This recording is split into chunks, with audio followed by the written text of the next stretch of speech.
Bonsoir, c'est Judy Time, j'espère que vous allez bien. De retour parmi vous.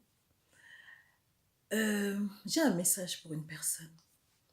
À travers cette vidéo, j'aimerais parler à une personne ce soir. Vous savez, notre vie chrétienne, elle est un peu comme notre portable. On va parler un peu ce soir entre vous et moi. Notre vie chrétienne est un peu, on va dire, comme notre portable. Vous savez, le portable, quand on l'achète, il est tout nouveau, il est tout beau, il brille de partout. Hein? Regardez juste le Samsung ou l'iPhone, c'est des très beaux téléphones. Dans le sens que, il est tout beau, il est là, tu es tout content, mon téléphone, mon téléphone. Mais il suffit juste qu'une fois, ton téléphone tombe. Tu as peur qu'il se casse. Directement, l'anxiété commence, tu es paniqué. Mon téléphone, j'espère qu'il n'est pas cassé. Tu réalises qu'en fait, même s'il est tombé, ton téléphone, il n'est pas cassé. Il y a juste une petite fissure, il y a juste un brisement. Mais ton téléphone n'est pas cassé. Parce que quand on t'appelle, tu réponds, tu reçois. Ton téléphone, il est encore là. Mais au fil du temps, tu réalises que la vitre commence à se casser de plus en plus. Que la petite fissure qui était dans le coin commence à être encore plus brisée. Alors tu cherches à faire quoi? Tu vas l'amener chez le réparateur parce que tu as envie de le changer. Tu veux quelque chose de nouveau, tu veux autre chose. Notre vie chrétienne est pareille. Des fois, quand tu te sens brisé, tu sens un brisement dans ta vie. Tu sens la solitude, la tristesse. Tu sens que quelque chose t'encombre, tu as un trop-plein. Chez qui tu vas aller? Quand tu es triste, tu te sens perdu, tu te sens déboussolé. Tu as cette cassure, tu as ce brisement en toi. Vers qui tu vas aller chercher de l'aide? Chez ton père, ta mère, tes amis, ton frère, ta sœur? Penses-tu que ces personnes-là, quand tu vas leur raconter ton problème, ils sauront te réparer? Ils sauront venir te consoler? Est-ce que même si tu leur expliques ton brisement, est-ce que tu penses qu'ils comprendront ton brisement? Laisse-moi juste te dire une chose à travers ce message.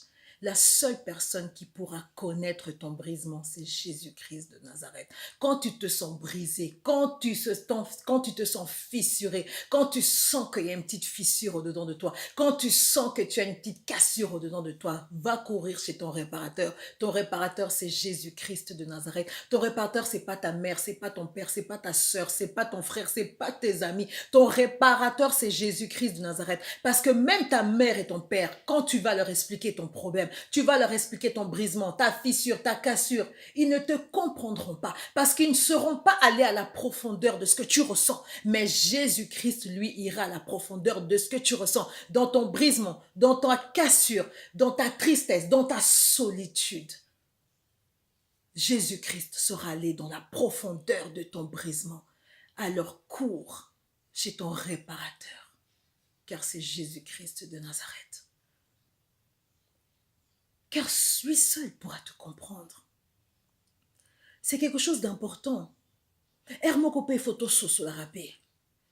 Que dans nos difficultés, nous ne devons pas toujours courir vers nos amis. Dans nos brisements, dans les choses qui peuvent nous arriver difficiles dans notre vie, nous ne devons pas toujours courir vers nos amis. Nous devons apprendre à aller courir vers notre premier secours, qui est Jésus-Christ de Nazareth. Mon message est pour toi ce soir. Ne passe pas à côté, car c'est pour toi. Là où tu es, tu te sens brisé. Là où tu es, tu sens une cassure. C'est comme ce téléphone qui est tombé. Tu te dis, non, il y a encore de l'espoir, il va marcher. Mais à la longue, tu rends compte que ton téléphone ne marche plus. Ton téléphone n'est plus bien. Tu as envie de le changer. Peut-être que chez ton réparateur, il ne saura même pas peut-être le réparer, ton téléphone, parce qu'il est brisé, il est cassé. Mais peut-être qu'un autre viendra le réparer. C'est valable pour toi, pour tes problèmes. Peut-être que si tu parles de ta situation difficile à ton frère ou à ta sœur ou à ta mère ou à ton père, ils pourront juste dire oui, je te comprends. Oh mon enfant, je te comprends. Mais ils ne sauront rien faire de plus. Mais si tu vas te confier chez ton réparateur qui est Jésus-Christ de Nazareth, lui, il saura faire de quoi face à ton problème. Va chez ton réparateur qui est Jésus-Christ de Nazareth. Amen. Mon message est pour toi. C'était The